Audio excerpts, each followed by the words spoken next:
Shout out Sniper T on the beat. Tamara to the break of dawn is on the rise, with life on the forefront of the mind. So line for line, you can ride this brain train and you can change your station without even touching the dial. So relax, stay a little bit, but listen for a while. And whether you're bumping this in the whip or in a business fit, it's a meeting you won't want to miss. A meeting for a meal to feed the soul with words for the mind. So sit back, enjoy the ride. Time to take off, it's time to fly. Cause Tamara till the break of dawn is on the rise. Hey, y'all. It's me, Tamara. Yes, let's get into it. So, this has been the weirdest week ever. That's the word I'm going to use, is weird. On Wednesday, we have staff workouts, and we have those workouts at the same gym that I go to, when I'm just going for my own workouts. So what I like about that is I've just built such rapport with the coaches there. And so woke up that day, everything was fine, so I thought. And though when I headed to the gym, when I got a little closer, for whatever reason, I just started feeling like off. And so I kind of prayed on the way there, because that's typically what I do when I start to feel off. And when I say I started to feel off, it's like I started feeling like anxious, and I don't really know why, because there was nothing that I was thinking about or nothing that, I was doing. I was literally just driving, wasn't even listening to music. And so I get there. Now the workout was a 200-meter run and then these kettlebell box step overs. If you don't know what that is, don't worry about it. And you were supposed to do 7 rounds of that. And so as part of the warm up, we had to go outside and jog a shorter distance than the 200 meters. Now, I don't really like running, but I can run for sure 200 meters consistently and have a steady pace. And 400 meters on a good day, like one time I pushed myself to do that and I was able to do it, but it always depends on what's going on with me, I see emotionally, really. So we go out there for the warm-up run, which was, I don't know, maybe it was 100 meters. It was definitely less than 200, and it was definitely something that I've never struggled to run this distance. And I was like struggling, like felt like I couldn't breathe, kind of started feeling like I wanted to cry. I really didn't really understand, but I just could tell from that if I was going to have to do 7 rounds of running 200 meters, I was not going to be able to do that. Like, that was going to be a struggle. And so I told the coach, like, hey, I can't run today. And he's like, that's fine. You could bike. He did ask some questions just to kind of make sure I was good just overall. At that point, I thought I'd be fine if I just did something less intense, because it wasn't a physical thing, right? I was struggling to breathe, but I also felt like I was going to cry. So it was emotional, even though I don't really understand what triggered this, right?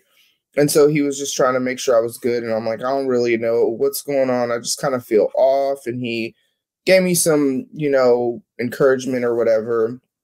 And so then I'm on the bike. I'm still feeling like I'm going to cry. And I'm like, okay, that's weird. So then we start the actual workout. And so for me then, since I wasn't going to run, the workout was going to be the bike and then the kettlebell step overs. And it was supposed to be 7 rounds of that. So I get in and I get to I don't know, maybe the 3rd round, maybe 3rd or 4th, I think. I don't know, one of those two, probably the 3rd. And I do the bike and I go to do the kettlebell box step overs or whatever. And I started crying. And so I don't like to cry in front of people. So I'm like, all right, let me go in the bathroom and just cry real quick. My thought, get it over with. And then I'll come back out and finish the workout, right? So I'm in there and I'm crying. And then it gets to this, then I'm really like struggling to breathe while I'm crying. And then that scares me. And then I started hyperventilating, which then scared me more because I've never experienced any of this. And so I'm like crying and struggling to breathe and hyperventilating and like trying to, I don't know, really be able to breathe. I wasn't even worried about the crying part. And so then I'm like lifting my shirt, trying to fan myself. I don't know. I didn't really know what to do. And then I'm feeling like, which this may sound dramatic, but I don't know. Like I felt like I was going to die. Like that's how I felt. And it was just a very scary scenario. Plus I was by myself in the bathroom. And so I'm standing in front of the mirror also, and I'm like looking in the mirror. So I'm like looking at myself while all of this is happening. And so then something just told me, go sit down. So I went to sit down on this bench, and that somewhat helped me to kind of regulate my breathing a little bit. And I wasn't crying like as heavily, because it's like the more that I cried and couldn't breathe and was hyperventilating, then it made me cry harder, which made me not be able to breathe and hyperventilate even more. And I'm laughing now, but it was not at all funny when it happened, but it was just this wild thing. So then sitting down kind of helped to calm things down a little bit. And then I just remember in my mind just kind of praying, Lord, please let someone come in here, because I did not understand what was happening. I've never been through that before. And like I said, I was on some am I going to die type stuff because I didn't really know. Now, it's very telling that I'm praying for somebody to come in there when I'm going through this very scary, unfamiliar situation, because the whole reason I went in the bathroom in the first place was to cry by myself, because I don't like crying in front of people. And I know that I wouldn't have done anything different in this scenario. In any scenario where I started crying, I would have left the gym area and went in the bathroom. But maybe it wouldn't have got to where it got to had I been surrounded by people that care about me and would have checked in with me quicker. I don't know. We'll never know, because it would have never went any differently. So then like shortly after I kind of pray that prayer, like, Lord, please let somebody come in here, one of the coaches comes in. And so I'm sitting there, and I had like a paper towel that I have grabbed to like wipe my tears. And so have this paper towel kind of like holding it over my eyes. And she asked if I was okay. And so then I don't remember what I said or if I even said anything, but I just started crying more and kind of started hyperventilating a little bit because I started crying again, because I wasn't completely calmed down at all. And so she sat with me, talked with me, and was able to get me to like calm down. And she's the one that told me that what I had experienced was a panic attack. And I have never experienced that ever in my life. I've experienced anxiety, and I've experienced that, I don't want to say like often, but I get anxious about stuff way more than people would realize. But it's not crippling anxiety that some people deal with to where it hinders them from being able to move forward or, do this, that, and the other. But I am anxious a lot, and I've experienced depression. So I understand like those things. I have never had a panic attack. I've known people who've had panic attacks. I've never asked anyone, a ton of details. I learned about that stuff in school, but man, like going through it, and there are people that go through this a lot. it's not like I didn't care about it before, but I just have such a greater level of, I guess, compassion and even empathy than I did prior to experiencing it, because I didn't know what to do. And I don't know, like, yeah, so that was Wednesday, right? Then it was after that that I found out that I was denied for this apartment that I applied for. And I mean, it is what it is. I'll, find a place and whatever. So I'm not really butthurt about it. But it was just this trickling of events where first I have this panic attack, then I get this bad news.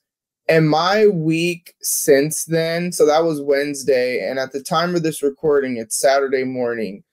A lot of why this episode is late this week is I have just been really struggling since then. The panic attack really scared me because it was something that happened suddenly out of nowhere, but it's something that in my 43, almost 44 years of life, I have never, ever experienced, ever. I've gone through death, different trauma, whatever.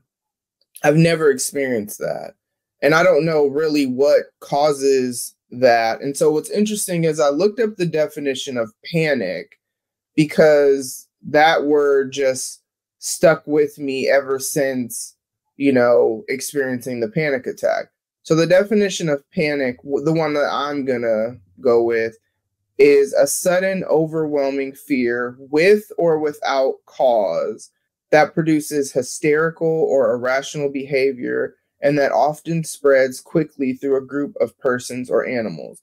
Now, that last half about spreading and all that is not relevant to me, but the part about with or without cause, I'm glad I looked that word up. I'm always grateful when I look up the definition of words, but I'm glad I looked that up because, as I just said, I didn't understand what caused it, but not knowing what caused it is actually what caused fear. And I'm not even going to say I'm fully beyond that fear. I just have had to pray a lot through fear because it's like, I don't ever want to experience that again in life. And the fact that it happened and I had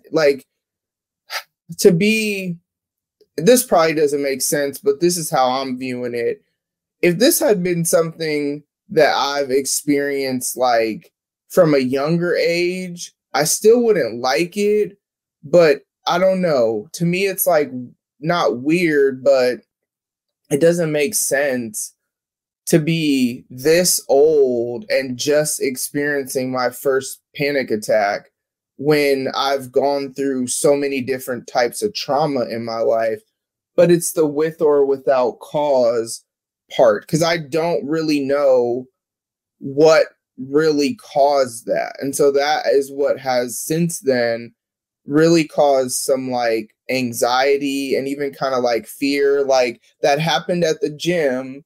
So then Friday I went to the gym and I was anxious going to the gym and I was scared that that was going to happen again because I'm in the place where it happened. Also having to do stupid burpees that I hate so much.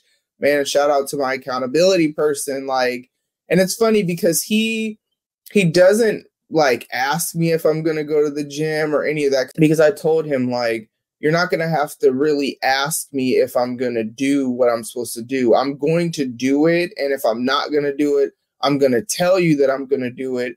But you being my accountability person is just this person that I know I have to report to and tell what I'm doing. So then when I saw burpees on the workout, I did not want to go. I hate burpees so much. Plus, I've had a tough week and I still went. But when I went back to the gym, I was scared, honestly, going there because I'm like, am I going to have another panic attack? But what's interesting is Thursday, because one of the things that I'm adding to my workout routine is going for walks in the neighborhood, probably after the sun goes down. It's not going to be every day, but who knows? I almost feel like that is a good way to end my day, walking and praying. And so on Thursday, I went because they don't have any workout classes on Thursday. So I do CrossFit Monday, Tuesday, Wednesday, Friday. Wednesdays are free because it's staff workout, so it doesn't take away from my weekly classes. And then I get 3 classes per week that I go to. So Thursdays I could go, but it's like open gym. I'm not about to use one of my classes for that. So on Thursdays, I'm going to start going for walks in the evening. And so I was walking on Thursday, and I spent most of the walk praying and trying not to cry. And then I got to this point where the tears I couldn't control whether or not I cried or not. So I just allowed myself to cry as I'm walking. And I kind of started a little bit hyperventilating again, not at all close to what happened in the gym.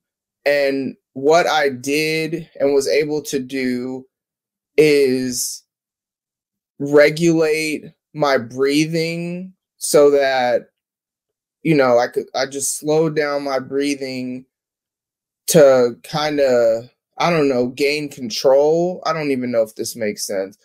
It wasn't at all to what it was on Wednesday, to where I couldn't, because I was so deep into crying. And maybe that's what it was, because I had been crying for a while there. I don't know. I don't know. I'm new to this. But my whole point is, it has just been a really weird week since then. The week was fine up until then. And I don't know, even as I sat down to record this, I feel very, very emotional, and I'm probably going to cry when I'm done recording. Because it's funny not funny, but it's interesting, because when I feel myself like I need to cry, I will, if I'm at home or whatever. No, not even just at home. Sometimes if I need to go in the bathroom where I'm at, just like I did at the gym, then I'll just do it. And I will just, especially at home, sit on my bed and say, okay, I'm going to allow myself to feel whatever it is that I'm feeling in this moment. I don't try to really pray through it or try to figure anything out. I just feel the emotions, cry, and then move on. I don't even know if that's what I'm supposed to be doing, but it's helpful to me because it's just like this release. And I used to have such unhealthy ways to release frustrating or painful emotion. And so for me, I feel like I am the most emotionally and probably mentally healthy I've ever been, simply because, life is going to life, and you're not going to be able to control necessarily the emotions that you feel. But I am really good about allowing myself to just sometimes be in the moment and just feel what I'm feeling and then cry, because that's usually, or feel what I'm feeling, not always bad emotion, sometimes good. Be in the moment and just be happy, just feel joy, just feel whatever. But right now we're not talking about those type of emotions. And so I know that's what's going to happen when I get off this recording. But it has been a wild week, because then we had a creative team hang yesterday. So we'll do stuff with the creative team. The creative team is really large, actually. There's about 100 or so people on the team.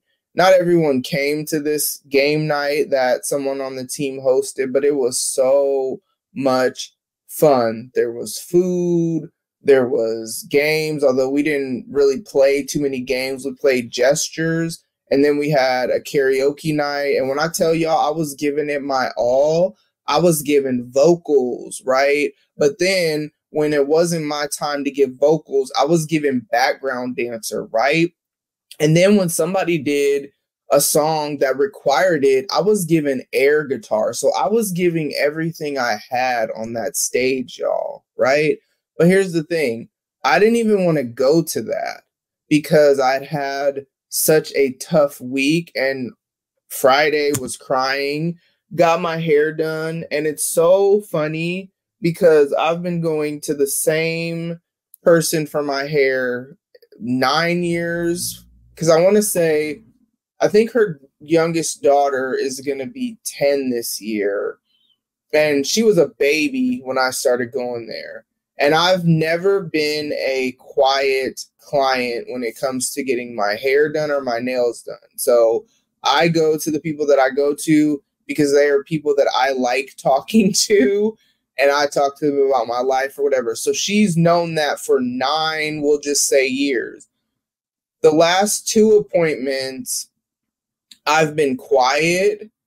Now, the last appointment, it was because I found out that, long story short, when I had this different style and I was pulling my hair back when I would work out, I was pulling my hair out in some spots. And so when I found that out, I just got quiet the whole rest of the appointment, because that's what I do when I'm upset, stressed, whatever, is I just shut down.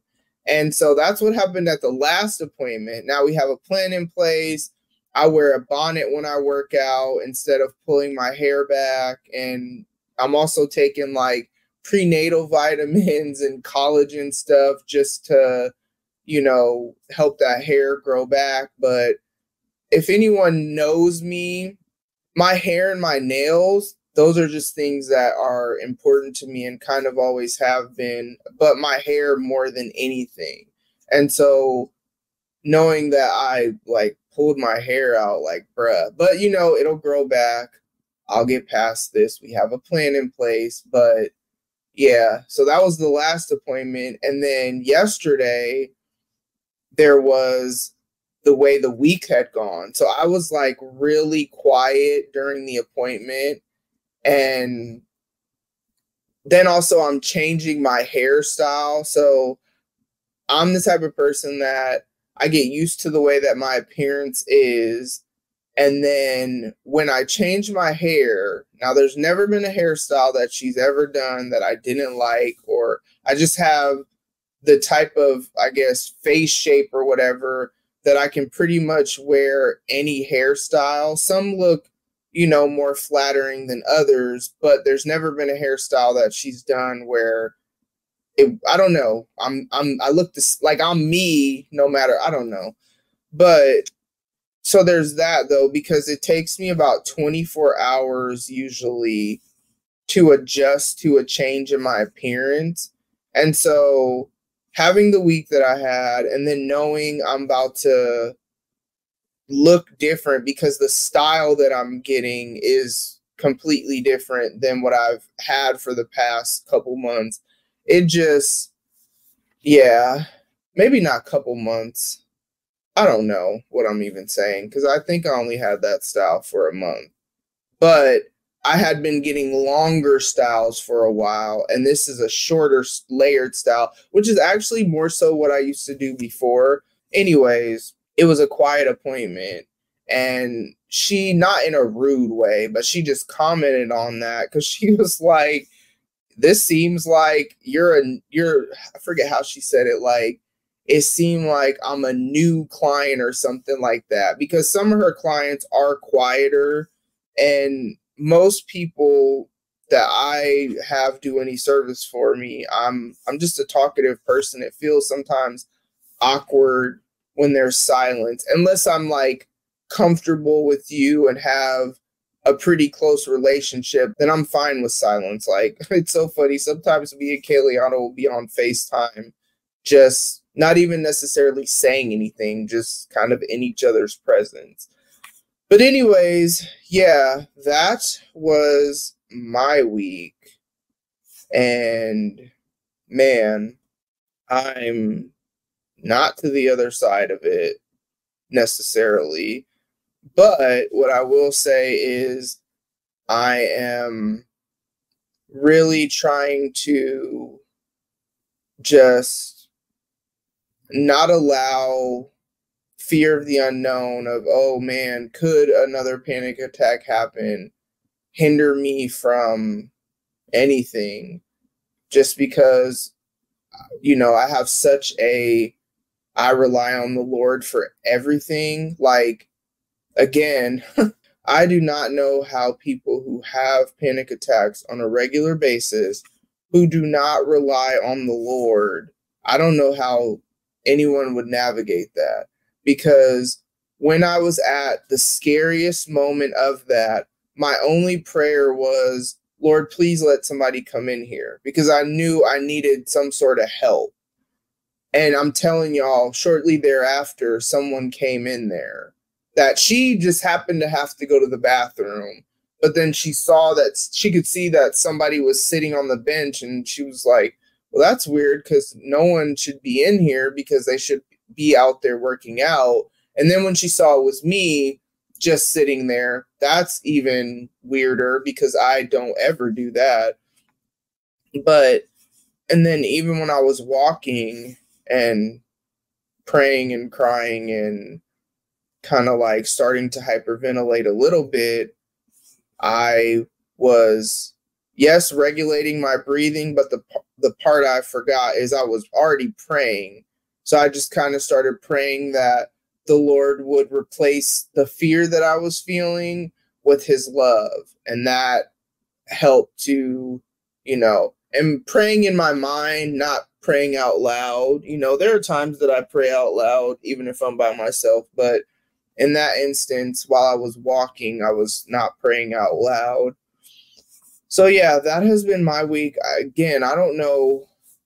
I'm just so grateful that I have such a solid relationship with the Lord, to the point of I just really go to him for everything, go to him before I go to people. I do have people that are safe spaces that I can go to when I'm sometimes need to talk to someone, a person.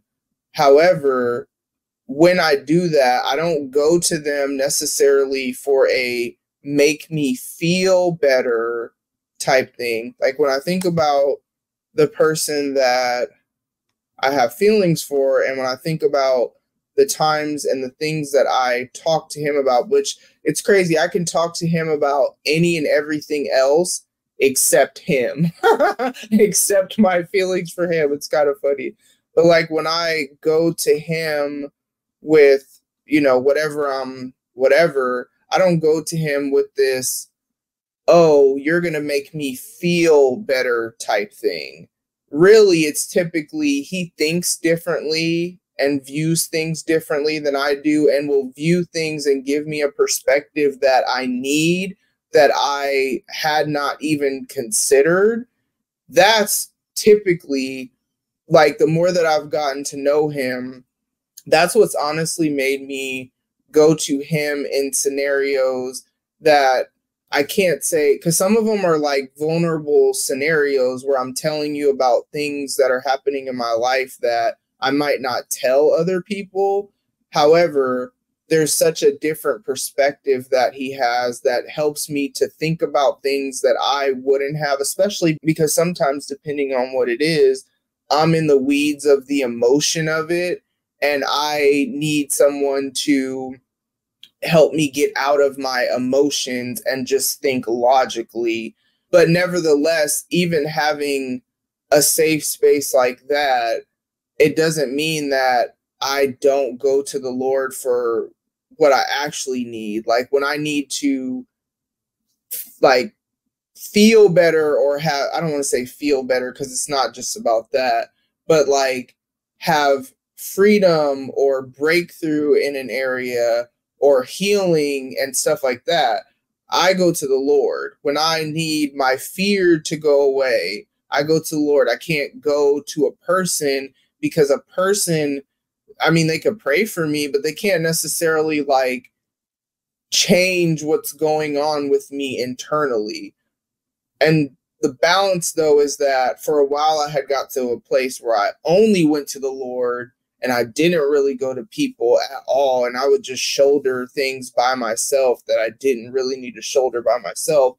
And so I'm in such a healthier place, I feel, with that, by letting in people that are safe spaces, first of all, trustworthy and stuff like that. So yeah, that has been this week, and I am proud that I made it to all of my workouts this week, and even am adding walking 1 or 2 days a week just going forward, because I forgot how much I enjoy walking and just talking to the Lord. And the thing about it is, I thought about taking Gizmo with me so he could, walk, but no, because he'd be a distraction, because he would be barking at every little person we saw, and that would irritate me. So yeah, my walks are for me. And yeah, so again, that was my week. And as always, 1, thank you for listening, right? But also 2, make sure that whatever you are doing, take care of yourself mentally and emotionally. That is so important. Take care of yourself spiritually. That is also so important. We are mental, emotional, spiritual, and physical beings. Take care of yourselves physically.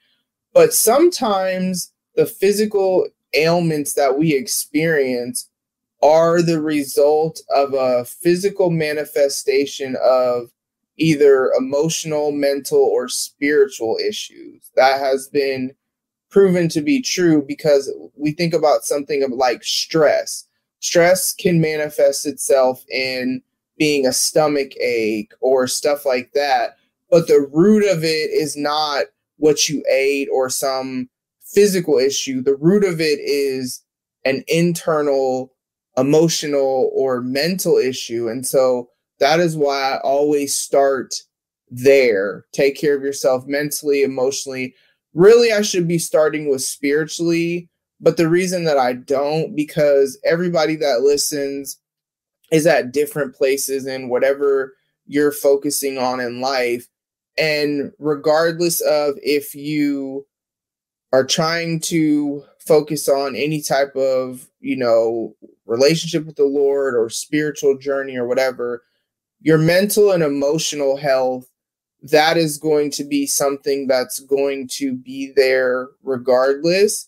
Really, spiritual health is too, but not everybody resonates with that. And so I don't start there, because I want to start with the place that is more so common ground, because regardless, I want all of y'all that are under the sound of my voice to be healthy, because if you are taking care of yourself in those areas, and it all builds on each other, right? That's why I always say mental, emotional, spiritual, physical. Take care of yourself first. Then I say to be healthy in your relationships, because it's a little bit more difficult to be healthy in relationships when we're not okay. But if we are okay and we are doing what we need to do to present our best selves to whatever, it makes it easier to, be healthy in relationships. So yeah, that's what I got for y'all. I love y'all so much. Thank you for listening, and I will talk to y'all soon. Bye. Ladies and gents, this concludes transmission. Tune in next time for a whole new edition. Another adventure and mission to share, be heard, and clarify the vision of this whole new world for